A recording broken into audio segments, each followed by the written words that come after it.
Hi guys, happy morning. ஆக்சுவலாக வந்து என்னோடய பேர் நம்பி. நான் வந்து இந்த ரிவ்யூ பார்த்தேன். நான் ஒரு மூவியோட ரிவ்யூ பார்த்தேன். நான் வேட்டை அப்படின்னு சொல்லிட்டு, வேட்டை வரிசையில் உள்ள படம் பேர் வேட்டை தைரியம்னு நினைக்கிறேன். அந்த படத்தோட மூவியோட நேமோட அந்த ரிவ்யூ பண்ணவர், அந்த கதாபாத்திரம் அதுதான் எனக்கு ரொம்ப ஞாபகம் இருக்குது. அந்த அதில் வந்து அந்த ராஜவேலுங்கிற கதாபாத்திரம்.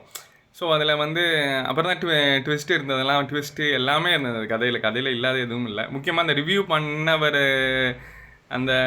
பண்ணவரை பார்த்ததும் எனக்கு இன்னும் ரிவ்யூ பண்ணுறவர் தான் ஞாபகம் வந்தது. அதனால நான் அதை பார்த்ததுமே எனக்கு இது வந்து போஸ்ட் பண்ணணும்னு ஆசை வந்தது. எனக்கு இதை பற்றிலாம் இன்னும் ஃப்யூச்சரில் நிறையா பேசலாம் ஆசை வந்தது. பட் அவர் அந்த ரிவ்யூ பண்ணவர் ஞாபகப்படுத்தினதுக்கு இந்த ரிவ்யூக்காரருக்கு ஒரு தேங்க்ஸ்.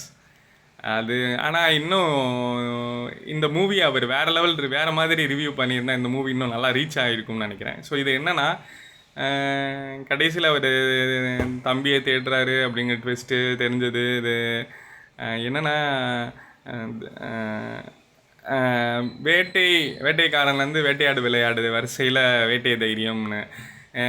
இது எனக்கு என்னென்னா, என்ன ஆசைனா வந்து, இது வந்து நம்ம கொடியோட மூவி மாதிரி இந்த மூவி போயிருந்தா இன்னும் கொஞ்சம் பெட்டராக இருந்திருக்குமோன்னு எனக்கு ஃபீல் ஆச்சு.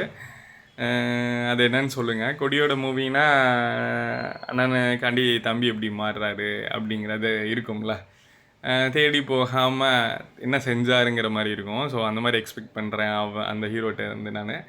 இன்னொன்று என்னென்னா, 2 ஹீரோஸ் இருக்கும்போதே 2 பேர் இருக்கும்போதே இவ்வளோ சுவாரஸ்யமாக இருக்குது. இதே 3 பேர் இருந்தால் எப்படி இருக்கும்?